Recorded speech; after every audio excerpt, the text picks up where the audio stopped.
Bonjour, nous sommes en 2021 dans le site de l'Institut Docteur Angélique. Nous sommes dans une série consacrée à ce qu'on appelle la théologie symbolique. Et je suis en train d'étudier les symboliques des chiffres dans la Bible, en sachant que ce ne sont pas des chiffres pour les savants calculateurs qui sont donnés, mais des chiffres très simples qui parlent en général de symboles naturels. À savoir, je voudrais aborder dans cette vidéo maintenant le chiffre 40. Il faut savoir que tous les chiffres n'ont pas un rôle symbolique dans la Bible, mais seulement quelques-uns, principalement, et 40 en fait partie.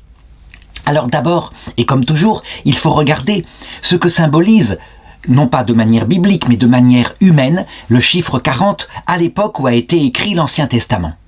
40 ans, on peut le dire, c'est la durée large, bien tassée d'une vie. À 40 ans, au néolithique, à l'âge du bronze, on est un vieillard, on est un barbon. C'est vrai, le travail est beaucoup plus dur, les aliments viennent à manquer, on est usé à 40 ans, ça se voit. Qu'on se rappelle par exemple l'homme des glaces qu'on avait trouvé dans les Alpes, c'est un homme qui est vieux, qui est perclus de rhumatisme, eh bien il a environ 40 ans. Résultat, 40 ans, on peut le dire dès le départ d'un point de vue naturel, c'est tout simplement l'espace de la durée d'une vie. Cette vie qui est passagère, cette vie qui est comme un combat avec beaucoup d'épreuves. On peut donc le dire, finalement, c'est d'abord un symbole assez négatif. C'est le symbole d'un temps d'épreuve. On pourrait presque parler, si on parlait en termes catholiques, c'est le symbole d'un temps de purgatoire. Pourquoi ? Parce que cette épreuve n'est pas vaine, nous le savons nous par Jésus-Christ. Toute cette épreuve vise à former le cœur, à le préparer à des choses qui se passent dans l'autre monde, à la vie éternelle. Évidemment, les peuples de l'époque de Moïse ne le savaient pas, et en tout cas quand la Bible reprend ce symbole, c'est justement à l'époque de Moïse, et c'est véritablement une foi qui n'enseigne pas encore la vie après la mort. Moïse n'en parle pratiquement jamais, ou presque, non, il n'en parle jamais. Pour lui, eh bien, la récompense terrestre, c'est quoi ? C'est la conquête d'une terre matérielle. Et il fait sortir d'Égypte le peuple, après plus de 400 ans d'exil. Il le fait sortir et traverser le désert pour conquérir directement Canaan. Pour lui, il ne doit pas y avoir d'attente. Et ça ne va pas se passer comme cela. Voilà pourquoi je voudrais passer maintenant directement au sens biblique de ces 40 ans. La réalité, c'est que le peuple hébreu, qui aurait dû traverser le désert pendant quelques jours, c'est un passage qui fait peut-être 3, 4, 5, 8 jours, une semaine, quand un peuple comme ça est nombreux. Ils devaient tout de suite attaquer et conquérir Canaan. Dieu le leur avait promis, ça leur était donné. Moïse envoie tout de même des espions pour vérifier comment ça se passe et comment il sera possible d'attaquer. Et les espions reviennent paniqués. Ils reviennent d'abord en portant une énorme grappe de raisin. C'est magnifique, c'est un jardin. Il y règne le lait et le miel. Et d'autre part, ils disent y avoir vu des villes très fortes et aussi des géants. Le peuple prend peur et pourtant Dieu sait s'il a vu la puissance de Dieu. Donc il se révolte contre Moïse. Et alors Moïse, du coup, reçoit un ordre de Dieu. Parce que ce peuple ne me fait pas confiance, malgré tous les signes que je lui ai donnés, n'est-ce pas moi qui ai vaincu derrière eux l'armée de Pharaon qui les poursuivait pour les tuer dans le désert? Parce que ce peuple ne me fait pas confiance, alors tous, ils mourront dans le désert. Pas un d'entre eux n'entrera dans la terre promise.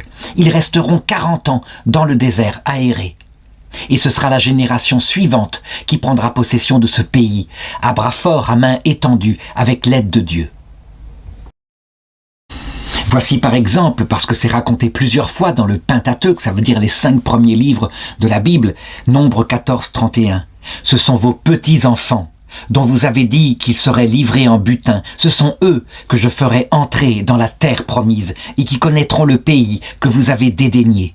Pour vous, vos cadavres tomberont dans ce désert et vos fils seront nomades dans le désert pendant 40 ans, portant le poids de votre infidélité jusqu'à ce que vos cadavres soient au complet dans le désert. Vous avez reconnu le pays pendant 40 jours, chaque jour vaut une année, 40 ans vous porterez le poids de vos fautes et vous saurez ce que c'est que m'abandonner. J'ai parlé, moi, ainsi je traiterai toute cette communauté perverse réunie contre moi. Dans ce désert même, il n'en manquera pas un. C'est là qu'ils mourront. Évidemment, ce texte-là, qui s'est sans doute passé Alors, a-t-on des preuves? C'est pas clair du tout, hein. Il n'y a pas de preuves totales trouvées par l'archéologie dans le désert entre l'Égypte et Canaan du séjour d'un peuple comme ça aussi nombreux. Mais en tout cas, ça se réfère certainement à des événements historiques, même si c'est un petit groupe qui l'a vécu. Et d'autre part, surtout, au sens allégorique, c'est bien le symbole de notre vie.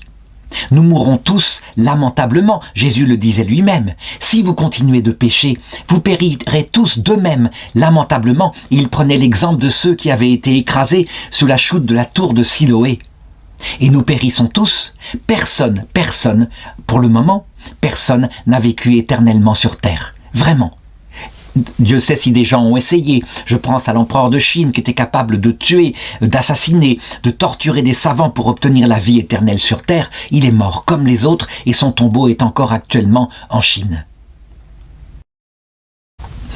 Alors donc, finalement, si ces 40 ans symbolisent le temps de purgatoire, et le peuple hébreu en a été le témoin, alors qu'est-ce qui se passe? Est-ce que Dieu veut nous tuer pour que nous périssions complètement?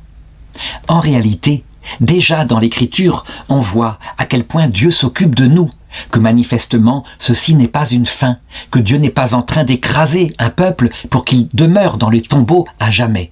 Loin de là. On a des symboles de cela, par exemple dans Deutéronome chapitre 2 verset 7. « Car Yahvé ton Dieu t'a béni en toutes tes actions, il a veillé sur ta marche à travers ce grand désert. Voici 40 ans que Yahvé ton Dieu est avec toi, sans que tu manques de rien. » Donc, alors que nous semblons abandonnés dans le désert de cette vie, Dieu semble être là, et effectivement, nous ne manquons de rien. Et quelle est cette nourriture? Eh bien, c'est ce qu'on appelle la manne. Et là, le deuxième livre des Chroniques, l'Exode chapitre 16 verset 35, le raconte. À un moment donné, le peuple n'avait pas à manger, il se mit à râler contre Moïse. Moïse pria Dieu, c'était le prêtre qui intercédait, et Dieu fit tomber sur la terre une sorte d'aliment qui ressemblait à un pain, avec un goût un peu d'amande. Et ils l'appelèrent la manne, parce qu'ils ne savaient pas ce que c'était. Et voilà ce que dit Exode 16, 35. Les fils d'Israël mangèrent de la manne pendant 40 ans, jusqu'à ce qu'ils arrivent en pays habité. Ils mangèrent la manne jusqu'à ce qu'ils arrivent aux confins du pays de Canaan. Et ils en récoltaient 1 gomor par jour, donc une mesure suffisante pour qu'ils soient bien nourris. Évidemment, cette nourriture est un pain de désert, et très vite ils en eurent assez, et ils réclamèrent à Dieu de la viande. Alors Dieu fit tomber sur le camp des cailles qui venaient d'émigrer peut-être d'Europe et qui étaient épuisés par la traversée de la mer, et ils en mangèrent tout leur saoul. Mais quel est ce pain du désert qu'on mange dans les 40 ans? Au sens allégorique, on le voit, cette manne qui les dégoûte à un moment donné, ils en ont ras-le-bol. Eh bien, pour nous, dans la vie spirituelle, c'est l'Eucharistie. Ça veut dire que nous avons la présence du Seigneur, mais sous forme cachée, sous forme d'un pain. Et nous allons à la messe, nous savons bien qu'il est là, entièrement présent, dans cette manne qui nous est donnée. Mais ça ne nous convient pas, c'est bien un pain de désert, nous voudrions le voir directement, le toucher, l'embrasser. Ça n'est pas permis pour le moment. Donc on le voit, il y a vraiment un sens allégorique qui parle aussi de ce que vivent les chrétiens. Donc une fois qu'on a compris que les 40 ans symbolisent notre vie terrestre, avec l'Eucharistie comme seul pain pour nous nourrir, l'oraison du cœur, mais dans la foi et l'obscurité, qu'il y a des épreuves, eh bien il suffit de regarder dans la Bible, dans l'Ancien Testament, puisque tout cela est raconté sous forme matérielle, ce qui se passe dans notre vie. Et nous voyons quoi? Eh bien que, en fait, les générations se suivent, que des générations pêchent contre Dieu, et donc sont comme abandonnées dans le désert, et elles y meurent. Et qu'ensuite se lève une autre génération, qui elle aussi va durer globalement, symboliquement 40 ans. Et elle va se comporter bien. Elle va par exemple conquérir la terre de Canaan. Et puis une autre génération, elle, puis couverte de puissance et de bénédiction, se met à oublier Dieu. C'est un phénomène cyclique, avec des cycles d'à peu près 40 ans, que maintenant, la bienheureuse Anne-Catherine Emmerich, qui vécut au XIXe siècle et qui décrivait notre époque actuelle, disait « Ce sont des cycles qui durent à peu près 50 ans maintenant, sans doute parce que la vie humaine est beaucoup plus longue. » Et c'est vrai, cycle avec idéologie, construction d'une idée absurde quelquefois, et qui au bout d'un certain temps, parce qu'on a vieilli, perd son sens et meurt et devient une triste église sans vie. On l'a vu Comprennent simplement le XXe siècle. Lorsque se jette l'Europe les uns contre les autres en 1914, on peut dire que la triste Église qui nourrit leur cœur, la triste idole, c'est le culte de la patrie poussé jusqu'à l'absurde, jusqu'à un orgueil fou. Et donc, là-dedans, dans cette guerre, périront plusieurs millions de personnes. Eh bien, quand on regarde le cycle de la vie, les soldats de 14, 50 ans plus tard, ils en ont soupé de cette idole, ils ont compris. Ils ont été purifiés. Il est tombé sur eux de telles épreuves, la Seconde Guerre mondiale, et puis mai 68, exactement 50 ans après la fin de la Première Guerre mondiale, qui leur montrent leurs petits-enfants qui crachent sur les valeurs qu'ils ont adorées dans leur jeunesse. C'est fou, on n'imagine pas à quel point ça a été un traumatisme de voir que le monde définitif qu'ils avaient créé avec l'Assemblée Bleu Horizon, par exemple en France, en 1920, eh bien tout ça disparaît. Et que la génération suivante peut rejeter violemment les valeurs qui ont fait leur vie. On pourrait se dire, mais la génération de mai 68, elle a des bonnes valeurs, donc c'est un cycle qui cette fois tombe dans la vérité. Pas du tout. Elle prend encore des valeurs d'orgueil, même si elles sont l'inverse de celles des prédécesseurs. Au lieu de la guerre, c'est la paix. Au lieu de sacrifice, c'est le plaisir. Mais 50 ans plus tard, qu'est-ce qu'on voit en 2018, par exemple ? Nous voyons sortir tous les péchés de cette génération. Ce sont des hommes qui très vite ont passé. Ils ont maintenant 75 ans et on leur sort à leur figure les abus sexuels qu'ils ont faits puisqu'ils disaient qu'il fallait jouir sans entrave. Ils l'ont fait et maintenant on le leur reproche. Donc tout est passager. 40 ans est bien le symbole de la vie passagère. On croit construire un monde définitif. Que nenni, ce n'est pas vrai. La génération suivante balayera tout et se donnera peut-être une autre idole, ou alors, au contraire, se retournera vers Dieu. Eh bien, tout cela se passait déjà dans l'Écriture sainte et dans la Bible. Il suffit de lire certains textes. Par exemple, Juges chapitre 3, verset 11. Le pays fut alors en repos pendant 40 ans. Puis, Othniel, fils de Kénaz, mourut. Les Israélites recommencèrent à faire ce qui est mal aux yeux de Yahvé, et Yahvé fortifia Églon, roi de Moab, contre Israël, parce qu'il faisait ce qui est mal aux yeux de Yahvé. Donc on le voit, c'est Dieu lui-même qui semble susciter des ennemis à ceux qui se comportent mal. Certains diront, mais non, ce sont les lois naturelles, les lois du progrès, puis de l'absence d'effort et de la décadence du civisme, si bien que des ennemis se lèvent. Oui, certainement, les lois naturelles, Dieu surfe dessus. Mais il y a aussi ces actions, il ne faut pas les négliger, par ces anges. On le voit d'ailleurs dans la Bible, dans le livre de Daniel, quand il est dit qu'à un moment donné, le prince de Yavan combattit le prince d'Israël, qui était Saint Michel. Le prince de Yavan, c'est un ange qui préside au destin de la Grèce. Quant au prince d'Israël, c'est l'ange qui veille au destin d'Israël. Et ils se battirent entre eux. Et finalement, celui qui eut le dessus, ce fut le prince de Yavan, qui décida donc que Israël, parce qu'elle avait péché, devait être livré aux Grecs. Et c'est ce que fit Alexandre le Grand. Ça veut dire que quoi ? Le destin tel qu'on le voit ici, il n'est pas seulement soumis aux lois naturelles, il y a véritablement des décisions des anges. Pourquoi ? Eh bien, pour nous conduire au salut. Parce que tout cela, en fait, et nous le savons dès l'Ancien Testament, ça a une finalité, il y a un sens de l'histoire. Alors d'abord, d'autres textes de l'Ancien Testament qui montrent que ces générations, ces cycles sont vraiment sur des 40 ans. Par exemple, Juges 13:1. Encore une fois, les Israélites recommencèrent à faire ce qui est mal aux yeux de Yahvé, et Yahvé les livra aux mains des Philistins pendant 40 ans.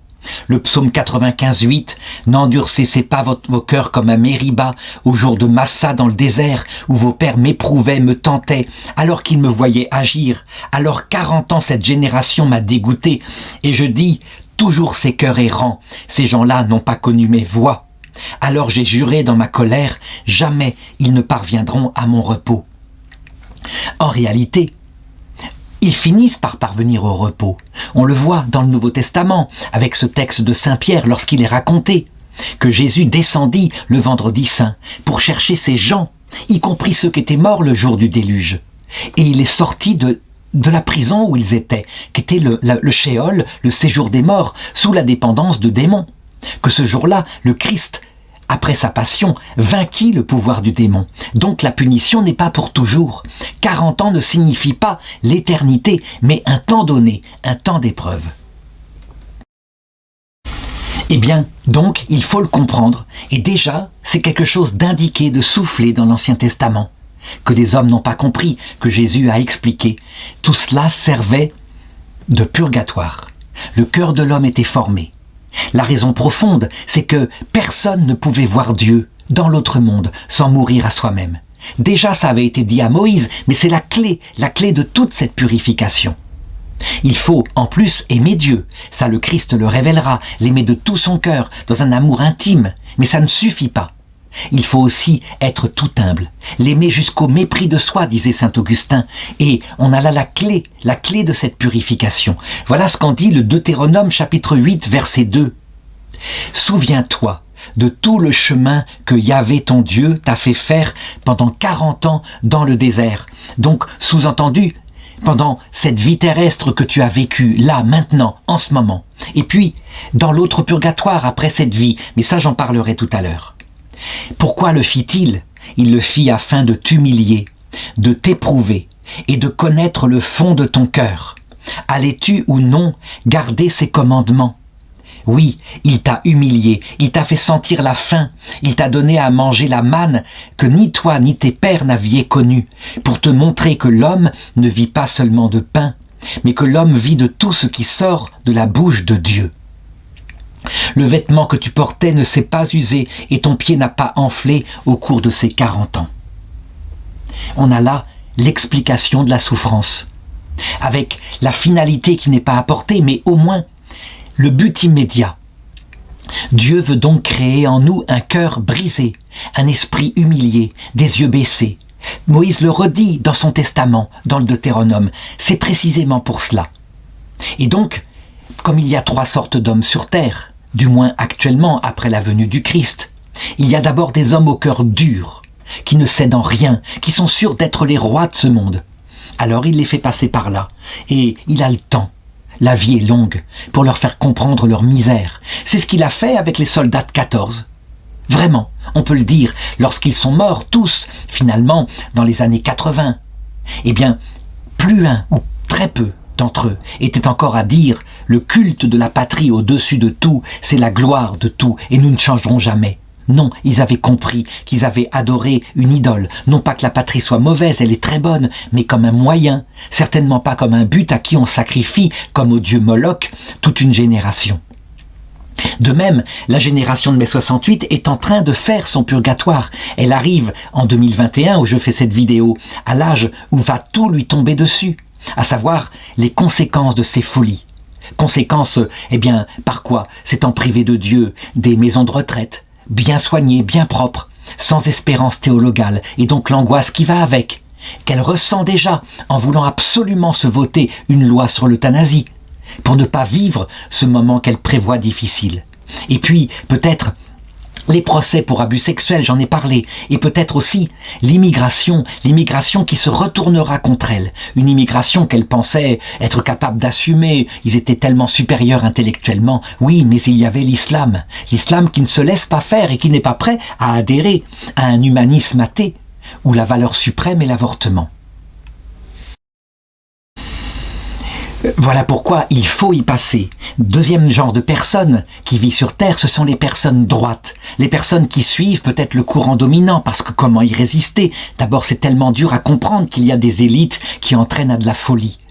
Mais qui certes ne sont pas de mauvaise volonté. Eh bien, ceux-là, ils passent aussi par le désert.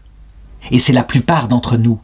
Sauf que le cœur, au lieu de s'endurcir et de résister, le cœur aspire à ce qu'il y ait un sauveur, qu'il se révèle, qu'il y ait une vie après la mort. Ils aspirent même à ce que Jésus-Christ soit le sauveur.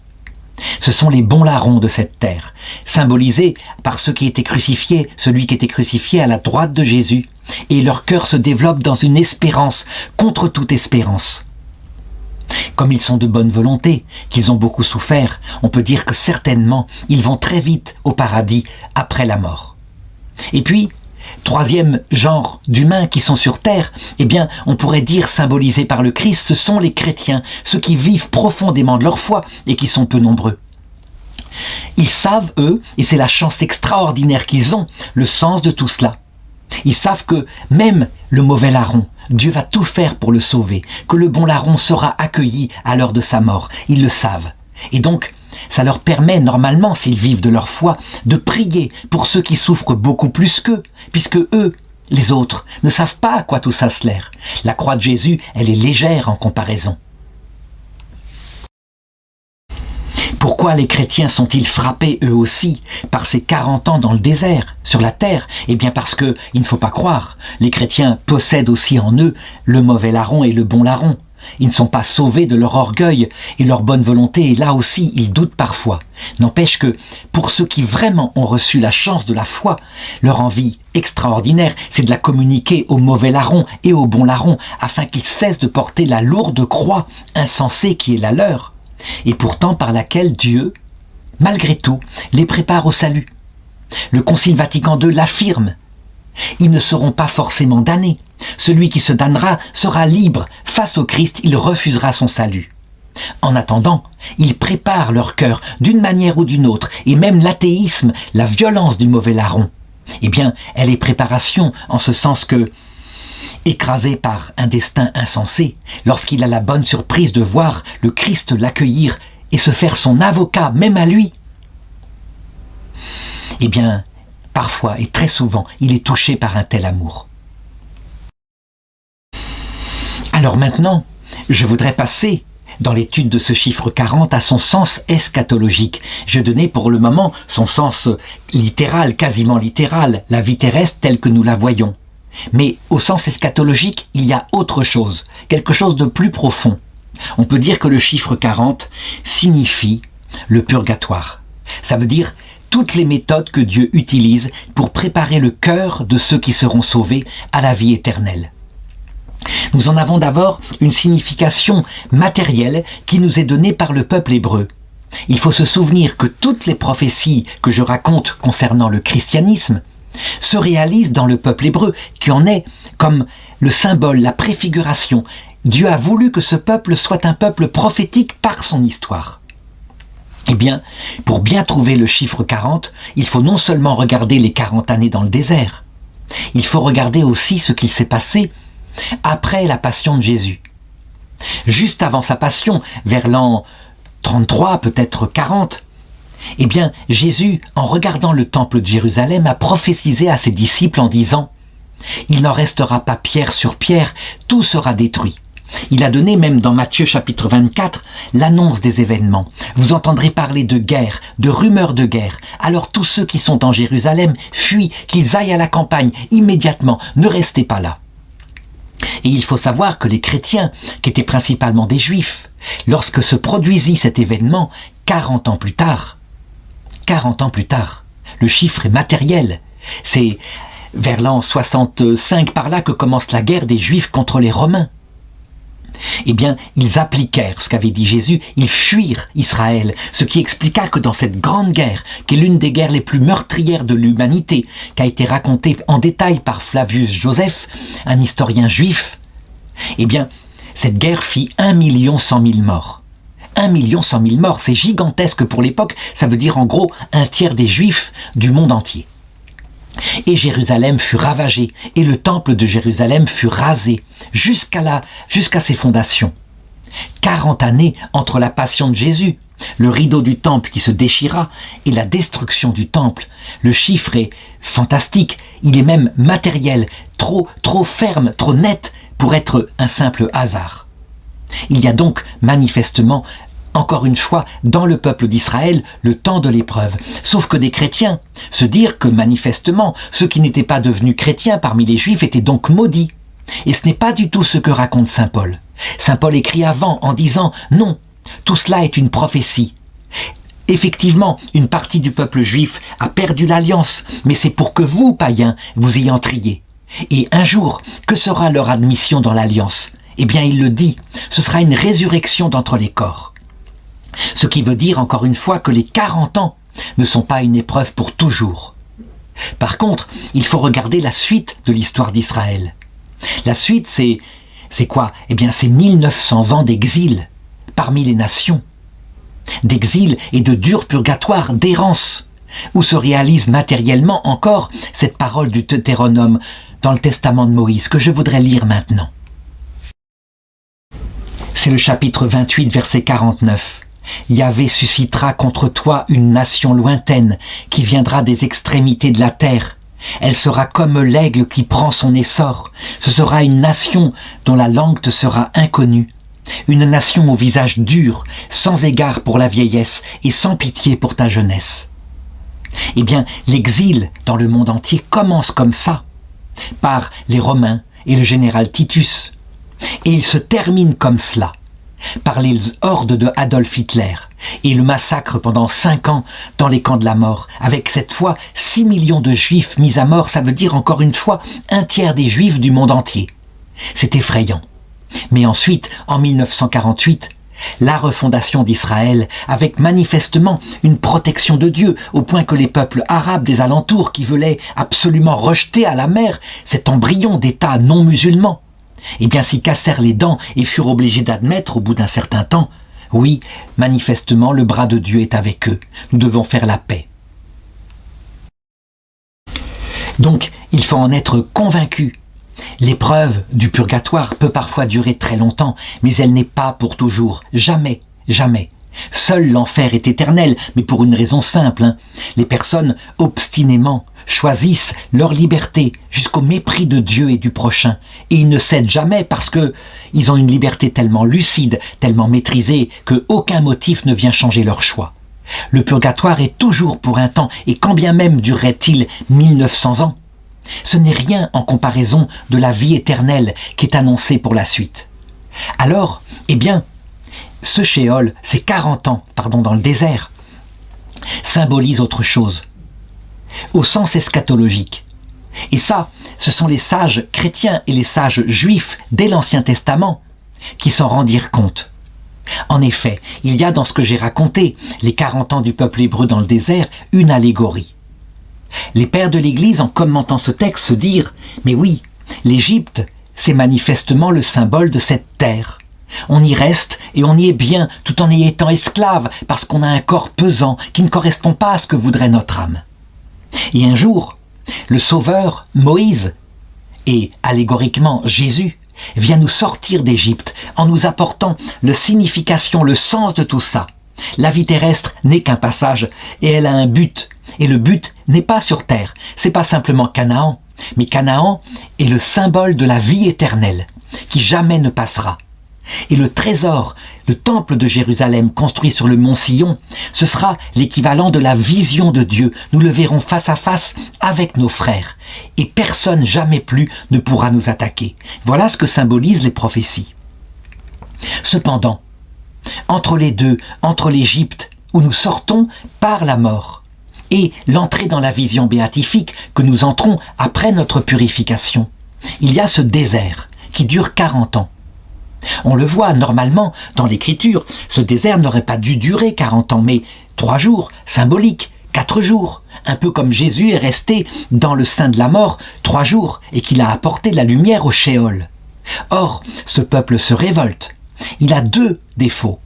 Premièrement, il a peur d'entrer dans la terre promise à cause du juge, les géants qui sont là-bas. Et deuxièmement, il regrette l'Égypte à cause des oignons que tout de même on y mangeait. C'était bien, c'était confortable. Allégoriquement, au sens eschatologique, ça signifie l'état de notre âme à l'heure de la mort. L'heure de la mort, normalement, la mort elle-même est un passage qui doit durer quelques jours. Et dans la tradition chrétienne, venue en particulier d'Irlande, on prenait l'habitude de veiller les morts pendant 3 jours, ou quelquefois pendant 40 jours, pour prier pour eux. C'est en particulier dans l'église d'Armagh, du côté de Saint Malachie, archevêque d'Armagh, que se développa cette tradition de prier pour les morts, de prier pour les âmes du purgatoire, qui s'imposa ensuite en Europe à la fête du 2 novembre.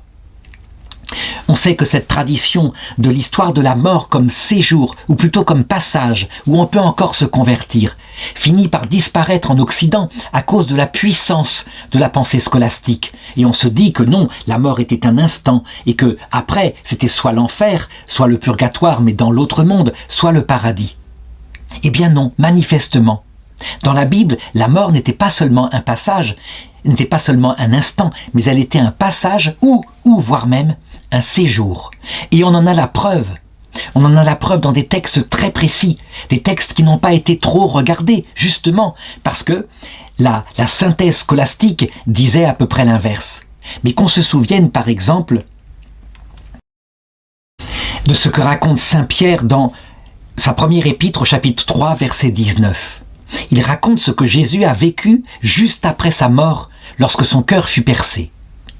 C'est lui, Jésus, qui s'en est allé prêcher aux esprits qui étaient en prison, à ceux qui jadis avaient refusé de croire, lorsque Dieu patientait, à l'époque où Noé construisait l'arche, et dans lequel un tout petit nombre, en tout 8 personnes, furent sauvées à travers l'eau. Il continue un peu plus loin, il dit « C'est pour cela en effet que même aux morts a été annoncée la bonne nouvelle du salut, afin que jugés selon les hommes dans la chair, ils étaient morts pour cela dans le déluge, et donc on pensait qu'ils étaient même damnés pour l'éternité. Eh bien en fait, afin qu'ils vivent selon Dieu dans l'esprit, ce qui indique qu'ils ont été sauvés. » Là encore, ce texte est un bouleversement. Il faut savoir que cette idée que seules 8 personnes étaient montées dans l'arche de Noé avait répandu chez certains pères de l'Église l'idée que tout le reste de l'humanité se damnait, et donc il était sorti l'idée que 99,9% des gens iraient en enfer éternel après la mort. Manifestement, ce n'est pas ce qui se passe. Les gens vont dans la mort elle-même, qu'on appelle le Sheol en hébreu, et qu'on appelle en grec l'Hadès. Et là, eh bien, ils attendent. Le pape Benoît XVI, qui commence à faire des recherches sur l'eschatologie, le dit dans son encyclique Spe Salvi au numéro 44-45. Manifestement, et en parlant du riche, le riche de la parabole qui n'a pas aidé Lazare qui mourait de faim devant sa porte, il dit « Il y a un lieu, semble-t-il, où la sentence finale n'a pas encore été portée. Une sorte de purgatoire, quelque chose comme ça, que la Bible appelle Hadès, je l'ai dit. Et donc, manifestement, la mort est, comme le raconte la Bible, soit un passage normalement pour ceux qui sont prêts, soit un séjour où on y meurt, un séjour de 40 années, symbolique, qui là, en l'occurrence, pour ceux qui sont morts pendant le déluge, a duré peut-être 10 000 ans. Mais c'est une durée intérieure. Le pape Benoît XVI le raconte dans Spe Salvi 47. Il dit « La durée n'est pas mesurable en temps chronologique, c'est autre chose, c'est le temps du passage, un temps d'intériorité. » On le voit d'ailleurs avec les gens qui approchent la mort. Ils racontent, alors que leur arrêt cardiaque a duré 3 minutes et on a pu les réanimer après, que quelquefois, leur séjour, leur vision de l'autre monde leur a paru sembler 1 heure et ils ont visité beaucoup de choses. Eh bien, c'est un peu pareil. La durée intérieure n'est pas chronométrée en temps terrestre, mais c'est subjectif. Résultat, ça veut dire des choses très importantes. Le livre de l'Exode serait donc une prophétie du purgatoire si nous ne sommes pas prêts. Si nous ne sommes pas prêts, nous arrivons donc dans la mort. Le Christ, normalement, devrait venir nous chercher. Il apparaît, comme dans la Bible, comme dans le désert, sous forme d'une colonne de lumière. Mais quelquefois on s'en détourne, on ne croit pas en lui, on ne veut pas rentrer dans l'autre monde, on est trop attaché à la terre, pour parfois de bonnes raisons. Comme par exemple, après un suicide, on voudrait aider ceux qu'on a laissés sur terre à ce qu'ils ne passent pas dans le même geste. Ou parfois pour de mauvaises raisons, parce qu'on a commis de grands péchés et qu'on a peur du juge éternel qui apparaîtra après la mort. Alors on reste entre ce monde et l'autre. Eh bien Dieu s'efface. Et il part, et la lumière qui devait nous accueillir dans l'autre monde s'en va. Et nous restons ainsi errants dans ce qu'on appelle le Sheol, que les thomistes ont dit avoir disparu, mais qui n'a pas du tout disparu. Apparemment, il est utile à Dieu, parce que, étant comme ça errant, on vit de ce qu'avait raconté le peuple hébreu. On vit d'un pain de désert. Ça veut dire un peu de présence de Dieu, mais très lointaine, et surtout un grand malheur dans la solitude. On n'est pas fait pour vivre seul. Le cœur s'angoisse, on se désespère. Et on meurt à soi-même. Ça veut dire que quand on ne l'a pas acquis sur la terre, beaucoup d'hommes acquièrent ce cœur humble dans l'errance avant le jugement individuel. Alors seulement, le Christ peut venir nous chercher. On entre dans la terre promise en Canaan, et là, on reçoit la sentence finale. Si on s'est converti vers Dieu, on entrera dans le paradis. Peut-être y a-t-il encore une purification. Et si on a refusé obstinément la bonne nouvelle et le pardon de Dieu, alors on obtient ce qu'on veut, la liberté solitaire de ce lieu que les démons n'appellent pas l'enfer, que eux appellent le paradis de leur liberté solitaire. Pour conclure, je dirais ceci. S'il est vrai que la plupart des hommes passent par le purgatoire, donc par 40 ans, qui n'ont pas achevé en cette vie et qui la terminent dans le Sheol ou alors, après le jugement individuel, dans les purgatoires décrits par sainte Catherine de Gênes, ça signifie quoi? Que nous aurions tout intérêt à nous montrer devant Dieu tout humble, sans illusion sur nous, à nous présenter vraiment comme pauvres pécheurs, à confesser nos péchés aux prêtres, à nous entraîner ainsi à avoir aucune illusion sur soi. En effet, il vaut mieux éviter ce temps dans le désert. Si on peut passer directement dans la terre promise et avoir achevé ces 40 ans en cette vie, c'est beaucoup mieux.